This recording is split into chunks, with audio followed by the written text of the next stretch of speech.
سورۃ الممتحنہ، سورہ ممتحنہ کا تعارف۔ مقام نزول، سورہ ممتحنہ مدینہ منورہ میں نازل ہوئی ہے۔ رکوع اور آیات کی تعداد، اس سورت میں 2 رکوع اور 13 آیتیں ہیں۔ ممتحنہ نام رکھنے کی وجہ، ایک قول یہ ہے کہ اس سورت کا نام ممتحنہ ہے، اس سورت میں اس کا معنی ہوگا عورتوں کا امتحان لینے والی سورت۔ دوسرا قول یہ ہے کہ اس کا نام ممتحنہ ہے، یعنی اس سورت میں ان عورتوں کا ذکر ہے جن کا امتحان لیا گیا ہے۔ اس سورت کا نام اس کی آیت نمبر 10 کے کلمے فامتحنوہن سے ماخوذ ہے۔ سورہ ممتحنہ کے مضامین، اس سورت کا مرکزی مضمون یہ ہے کہ اس میں ان مشرکین کے احکام بیان کیے گئے جنہوں نے مسلمانوں سے معاہدہ کیا اور جنہوں نے مسلمانوں سے جنگ نہیں کی۔ نیز اس میں مکہ مکرمہ سے ہجرت کر کے مدینہ منورہ آنے والی مومنہ عورتوں کے ایمان کا امتحان لینے کا حکم دیا گیا ہے۔ اس سورت میں مزید یہ مضامین بیان کیے گئے ہیں۔ نمبر 1، اس سورت کی ابتدا میں مسلمانوں کو کافروں کے ساتھ دوستی کرنے اور ان سے محبت رکھنے سے منع کیا گیا، اور انہیں بتایا گیا کہ کفار کو جب بھی موقع ملے گا تو تمہیں نقصان پہنچانے میں کوئی کمی نہیں کریں گے، اور یہ بھی بتایا گیا کہ قیامت کے دن کافر اولاد اور کافر رشتہ دار کوئی فائدہ نہیں دیں گے، بلکہ اس دن ایمان اور نیک اعمال کام آئیں گے۔ نمبر 2، اس کی مثال کے طور پر حضرت ابراہیم علیہ السلام اور ان کے ساتھیوں کی سیرت بیان کی گئی کہ کس طرح انہوں نے اپنی مشرک قوم سے بیزاری کا اظہار کیا تاکہ مسلمان حضرت ابراہیم علیہ السلام کی سیرت کو اپنے لیے مشعل راہ بنائیں۔ نمبر 3، یہودیوں اور مشرکوں سے تعلقات کے بارے میں اصول بیان کیے گئے اور مدینہ منورہ ہجرت کر کے پہنچنے والی مومنہ عورتوں کا امتحان لینے کا حکم دیا گیا اور ان کے بارے میں شرعی حکم بیان کیا گیا۔ نمبر 4، اس سورت کے آخر میں مسلمانوں کو یہودیوں کے ساتھ دوستی کرنے سے منع کیا گیا ہے۔ سورہ حشر کے ساتھ مناسبت، سورہ ممتحنہ کی اپنے سے ماقبل سورت حشر کے ساتھ مناسبت یہ ہے کہ دونوں صورتوں میں یہ بیان کیا گیا ہے کہ مسلمانوں کے اہل کتاب اور کفار و مشرکین کے ساتھ تعلقات کیسے ہونے چاہیے۔ بسم اللہ الرحمن الرحیم۔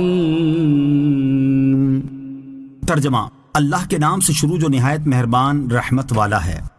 یا ایہا الذین آمنوا لا تتخذوا عدوی وعدوکم اولیاء تلقون الیہم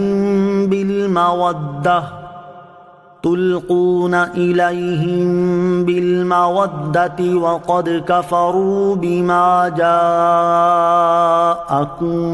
من الحق يخرجون الرسول وإياكم أن تؤمنوا بالله ربكم إن كنتم خرجتم جهادا في سبيلي وابتغاء مرضاتي تسرون إليهم بالمودة وَأَنَا أَعْلَمُ بِمَا أَخْفَيْتُمْ وَمَا أَعْلَنْتُمْ وَمَنْ يَفْعَلْهُ مِنْكُمْ فَقَدْ ضَلَّ سَوَاءَ السَّبِيلِ۔ ترجمہ، اے ایمان والو، میرے اور اپنے دشمنوں کو دوست نہ بناؤ، تم انہیں دوستی کی وجہ سے خبریں پہنچاتے ہو، حالانکہ یقیناً وہ اس حق کے منکر ہیں جو تمہارے پاس آیا، وہ رسول کو، اور تمہیں اس بنا پر نکالتے ہیں کہ تم اپنے رب اللہ پر ایمان لائے۔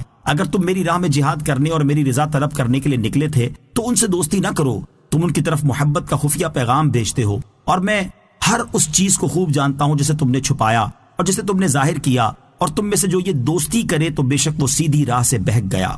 یا ایہا الذین آمنوا لا تتخذوا عدوی وعدوکم اولیاء، اے ایمان والو، میرے اور اپنے دشمنوں کو دوست نہ بناؤ۔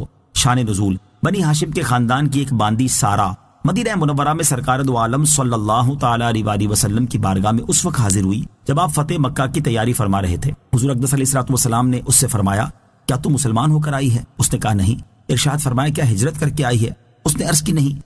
ارشاد فرمایا، پھر کیوں آئی ہو؟ اس نے عرض کی، محتاجی سے تنگ ہو کر آئی ہوں۔ حضرت عبد المطلب کی اولاد نے اس کی امداد کرتے ہوئے کپڑے بنائے اور سامان دیا۔ حضرت حاتب بن ابی بلتعہ رضی اللہ تعالیٰ عنہ اس سے ملے تو انہوں نے اسے 10 دینار دیے، ایک چادر دی، اور اس کی معرفت ایک خط اہل مکہ کے پاس بھیجا جس کا مضمون یہ تھا، حضور انور علیہ السلام تم پر حملہ کرنے کا ارادہ رکھتے ہیں، تم سے اپنے بچاؤ کی جو تدبیر ہو سکے کر لو۔ سارا یہ خط لے کر روانہ ہو گئی۔ اللہ تعالیٰ نے اپنے حبیب علیہ الصلوۃ والسلام کو اس کی خبر دی تو پیارے آقا علیہ الصلوۃ والسلام نے اپنے چند اصحاب کو، جن میں حضرت علی المرتضیٰ کرم اللہ تعالی وجہ الکریم بھی تھے، گھوڑوں پر روانہ کیا اور فرمایا روضہ خاخ کے مقام پر تمہیں ایک مسافر عورت ملے گی، اس کے پاس حاطب بن ابی بلتعہ کا خط ہے جو اہل مکہ کے نام لکھا گیا ہے، وہ خط اس سے لے لو اور اس کو چھوڑ دو، اگر خط دینے سے انکار کرے تو اس کی گردن مار دو۔ یہ حضرات روانہ ہوئے اور عورت کو ٹھیک اسی مقام پر پایا جہاں حضور انور علیہ الصلوۃ والسلام نے فرمایا تھا۔ اس سے خط مانگا تو وہ انکار کر گئی اور قسم کھا گئی۔ صحابہ کرام علیہم رضوان نے واپسی کا ارادہ کیا تو حضرت علی المرتضیٰ کرم اللہ تعالی وجہ الکریم نے قسم کھا کر فرمایا سرکار دو عالم علیہ الصلوۃ والسلام کی خبر واقع کے خلاف ہو ہی نہیں سکتی۔ پھر تلوار کھینچ کر عورت سے فرمایا تو خط نکال دے ورنہ میں تیری گردن اڑا دوں گا۔ جب اس نے دیکھا کہ حضرت علی المرتضیٰ کرم اللہ تعالی وجہ الکریم قتل کرنے پر بالکل آمادہ ہیں تو اس نے اپنے جوڑے میں سے خط نکال کر دے دیا۔ جب یہ حضرات خط لے کر واپس پہنچے تو نبی پاک علیہ الصلوۃ والسلام نے حضرت حاطب کو بلا کر فرمایا اے حاطب، خط لکھنے کی وجہ کیا تھی؟ انہوں نے عرض کی یا رسول اللہ صلی اللہ تعالی علیہ وآلہ وسلم، میں جب سے اسلام لایا ہوں تب سے کبھی میں نے کفر نہیں کیا، اور جب سے حضور کی نیاز مندی میسر آئی ہے تب سے کبھی آپ کے ساتھ خیانت نہ کی، اور جب سے اہل مکہ کو چھوڑا ہے تب سے کبھی ان کی محبت دل میں نہ آئی۔ لیکن واقعہ یہ ہے کہ میں قریش میں رہتا تھا اور ان کی قوم میں سے نہ تھا، میرے سوا دوسرے مہاجرین کے مکہ مکرمہ میں رشتہ دار ہیں جو ان کے گھر بار کی نگرانی کرتے ہیں، لیکن میرا وہاں کوئی رشتہ دار نہیں۔ مجھے اپنے گھر والوں کے بارے میں اندیشہ تھا، اس لیے میں نے یہ چاہا کہ میں اہل مکہ پر کچھ احسان رکھ دوں تاکہ وہ میرے گھر والوں کو نہ ستائیں، اور یہ بات میں یقین سے جانتا ہوں کہ اللہ تعالیٰ اہل مکہ پر عذاب نازل فرمانے والا ہے، میرا خط انہیں بچا نہ سکے گا۔ تاجدار رسالت صلی اللہ تعالی علیہ وسلم نے ان کا یہ عذر قبول فرمایا اور ان کی تصدیق کی۔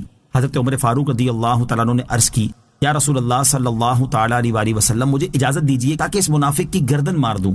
حضور پرنور علیہ الصلوۃ والسلام نے ارشاد فرمایا اے عمر رضی اللہ تعالیٰ عنہ، اللہ تعالیٰ خبردار ہے، جب ہی اس نے اہل بدر کے حق میں فرمایا کہ جو چاہو کرو، میں نے تمہیں بخش دیا۔